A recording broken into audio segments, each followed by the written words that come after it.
E aí, pessoal, tudo bem? Hoje eu quero falar sobre um assunto que faz parte do dia a dia de todo mundo que trabalha com fotografia, com ilustração ou com retoque, por exemplo. São os formatos. O assunto de hoje pode parecer bem simples, e na verdade ele é simples mesmo, porque ele é uma das primeiras coisas técnicas que a gente aprende na nossa profissão. Então, um fotógrafo ou um ilustrador, ele pode sair fotografando e desenhando da forma que ele achar melhor e testando e validando as suas técnicas. Mas assuntos como os formatos, eles já partem para um lado um pouco mais técnico, porque eles têm nomes e funções diferentes. E é isso que eu quero tentar explicar para vocês hoje. Como vocês viram no título desse vídeo, eu comparei formatos com baldes. Essa analogia não é minha, mas ela me ajudou muito a entender de uma vez por todas como os formatos funcionam. Mas antes de entrar nela, eu quero dividir os formatos em 3 passos ou 3 categorias. Formatos de captura, formatos de trabalho e formatos de entrega. Os formatos de captura, eles são formatos que nascem de dispositivos fora do nosso computador. Por exemplo, as câmeras. Então, o RAW é o formato mais completo, mais complexo e mais ideal para você capturar uma imagem.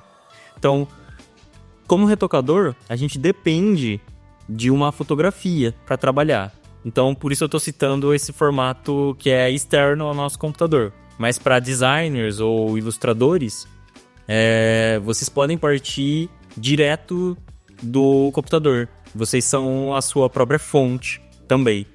E vocês vão ver que eu vou citar o JPEG um pouco mais para frente. Para os formatos de trabalho, os mais comuns são TIFF ou PSD. E por que eu estou citando o TIFF e o PSD? Porque esses formatos, eles conseguem carregar bastante informação e eles conseguem salvar, por exemplo, suas layers de trabalho. Então, se você está retocando, todas as suas layers vão ficar salvas. Então, se você precisa fazer alguma alteração ou algum ajuste depois, você pode voltar e só alterar. Ou se você quiser segmentar o seu trabalho e deixar de uma forma organizada, você também pode fazer isso tudo dentro do arquivo. E aí quando você fecha, você pode carregar ele com você e abrir de novo e você continua de onde você parou. Então tanto o TIFF quanto o PSD guardam informações de layers. Eu prefiro sempre trabalhar com o PSD, porque é um formato original do Photoshop.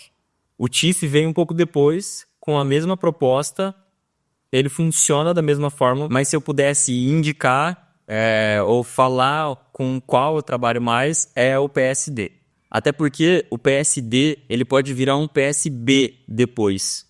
Então o TIFF e o PSD vão se limitar até 2 GB de informação.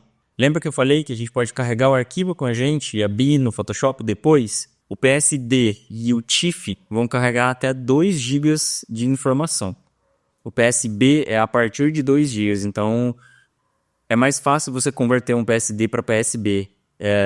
Num fluxo de trabalho, se o seu arquivo passa de 2 GB, ele já se converte automaticamente. Então eu ficaria com esses 3 arquivos para trabalhar. PSD, TIFF e, se ele for muito grande, um PSB. Nos formatos de entrega, eu indicaria você trabalhar com TIFF ou JPEG. Lembra que eu citei o JPEG lá nos arquivos de captura? Ele é 0 indicado para você capturar se você está pensando em trabalhar em cima do seu arquivo depois. Mas ele é muito indicado para entregas, porque ele é um formato leve e é muito mais fácil de ler nos dispositivos. Mas eu também recomendo o TIFF para arquivos de entrega. Ele é um arquivo de trabalho também, porque ele salva as layers e ele consegue carregar a informação junto com ele. Mas, na hora de entregar, você pode desabilitar ele salvar essas layers. Então ele só vai carregar a informação da imagem. E aí você consegue entregar uma imagem em alta resolução, por exemplo.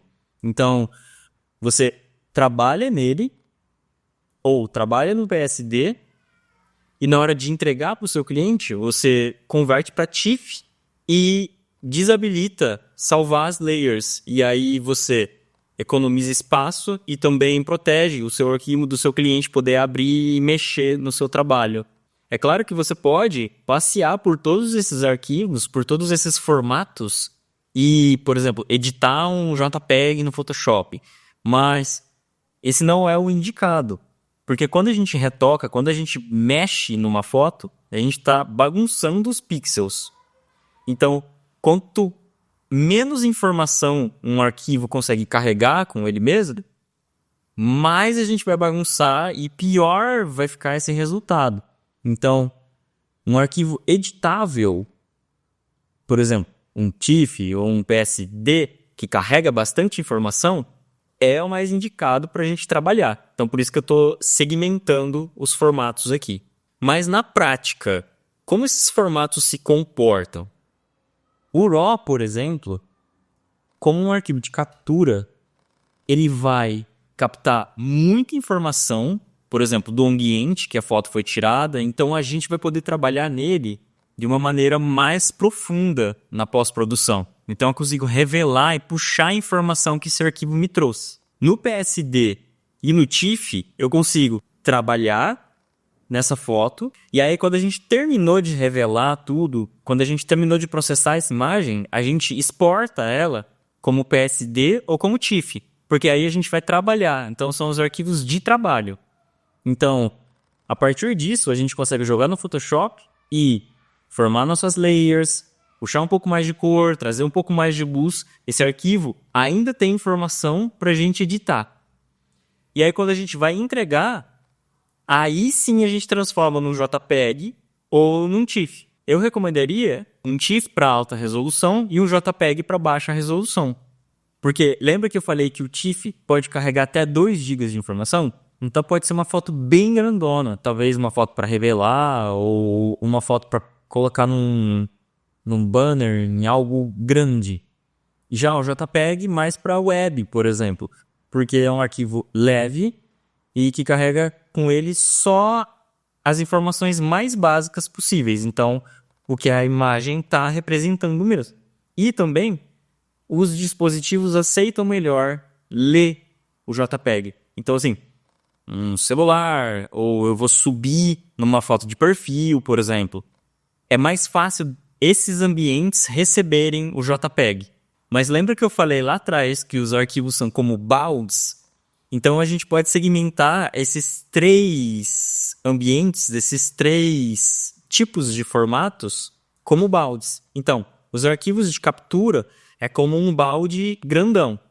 Os arquivos de trabalho são como baldes um pouco menores. E os arquivos de entrega são baldinhos. E agora vamos imaginar que o balde da captura, por exemplo, está cheio. Ele tem água suficiente para encher o balde do meio. E o balde do meio tem água suficiente para preencher o balde pequeno. E agora, na analogia, se a gente trocar água por informação, a gente consegue entender por que eu não consigo pegar um JPEG e transformar ele num PSD, porque a gente pode converter os arquivos. Mas não faz sentido eu pegar um JPEG e transformar ele num PSD para eu trabalhar e depois eu transformar ele num JPEG de novo, ou num TIFF de alta resolução, por exemplo. Porque ele não consegue carregar informação suficiente para encher esse balde do meio dos arquivos de produção, por exemplo.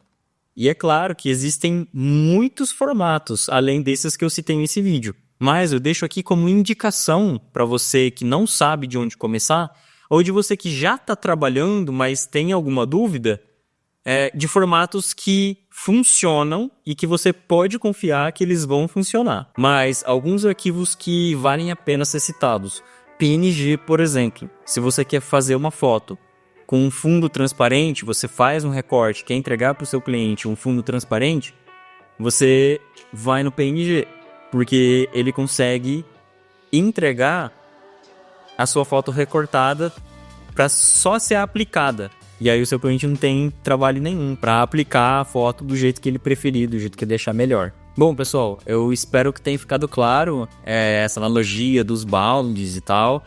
Se você acha que faltou eu falar sobre algum arquivo, sobre algum formato, deixa aqui nos comentários.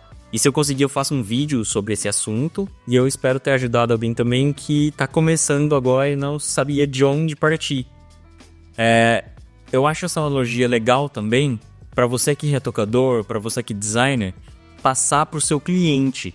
Então, muitas vezes acontece de clientes mandarem fotos para ser retocadas em JPEG. Então, vale a pena você, como profissional, instruir o seu cliente e falar assim, olha, me manda no formato de edição, que aí eu te devolvo em JPEG.